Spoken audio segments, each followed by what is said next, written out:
एक दिन की शादी हो या एक महीने की शादी, मेंटेनेंस क्या पत्नी को देना पड़ेगा? महिला आपका घर छोड़कर मायके चली गई हैं। अब मायके में जब वो चली गई हैं तो उन्होंने आपके ऊपर केस कर दिया है। केस किया है मेंटेनेंस का। अब आपका कहना है कि महिला तो यानी कि आपकी पत्नी तो एक दिन भी रही नहीं है, एक दिन रह के दूसरे दिन उसने अपना सामान उठाया और वो मायके चले गई। अब जैसे ही मायके पहुंची तो उन्होंने मेंटेनेंस का केस कर दिया, आपके ऊपर आरोप लगा दिया। अरे आरोप में तो उन्होंने लिखा है ना, आपने दहेज की मांग की है, आपने मानसिक हिंसा की है, आपने शारीरिक अत्याचार कर दिया है, इसलिए वो आपके साथ नहीं रह सकती है, इसलिए वो एक दिन से ज्यादा आपके साथ नहीं रही क्योंकि उसके साथ मारपीट हुई है।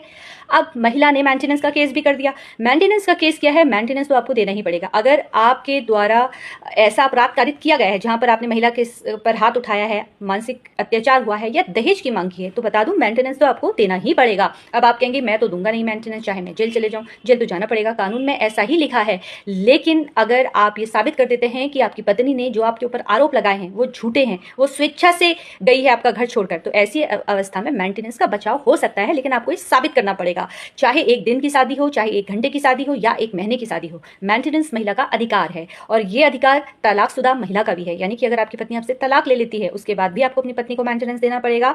लेकिन ये मेंटेनेंस आपको तब तक देना पड़ेगा जब तक वो दूसरा विवाह नहीं कर सकती है। फिलहाल जो लोग ये कहते हैं मेंटेनेंस तो मैं नहीं दूंगा चाहे मैं जेल चले जाऊं, उनके लिए मैं यही कहूंगी कि देखिए, अगर आप मेंटेनेंस नहीं देंगे तो जेल तो आपको जाना ही पड़ेगा। फिलहाल कानूनी जानकारी प्राप्त करने के लिए इसी तरीके से आप लोग मुझसे जुड़ते रहिए। धन्यवाद। देखिए, एक बात आप अच्छे से समझ लीजिए, अगर महिला आपके खिलाफ ऑर्डर लेके आ जाती है मेंटेनेंस का, तो मेंटेनेंस आपको देनी ही पड़ेगी। काफ़ी लोग ये कहते हैं कि हम अपनी पत्नी को मेंटेनेंस नहीं देंगे, चाहे कुछ हो जाए, हम जेल चले जाएं। जेल तो जाना ही पड़ेगा, कानून में ऐसा है।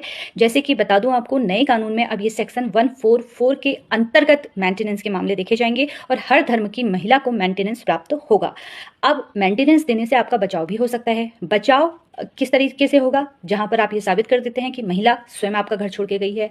दूसरा, अगर महिला आपके साथ नहीं रहना चाह रही है या वो अडल्ट्री पे है, ये अगर आप कोर्ट में साबित कर देते हैं तो बचाव हो सकता है। अगर आप ये साबित कर देते हैं कि महिला के पास कहीं से सोर्स ऑफ इनकम है, वो कमाती है या कमाती नहीं है, लेकिन वो कमा सकती है और सिर्फ वो मेंटेनेंस पाने के लालच में उसने अपनी नौकरी छोड़ दी है क्योंकि वो आपसे मेंटेनेंस की मांग रख रही है, मेंटेनेंस आपके पैसों से ही अपना जीवन जीने की सोच रही है, जहां पर जानबूझकर आपको टॉर्चर किया जा रहा है, ऐसी अवस्था में मेंटेनेंस देने का से आप बच सकते हैं, या मेंटेनेंस का जो अमाउंट होगा वो बहुत कम आपको देना पड़ेगा।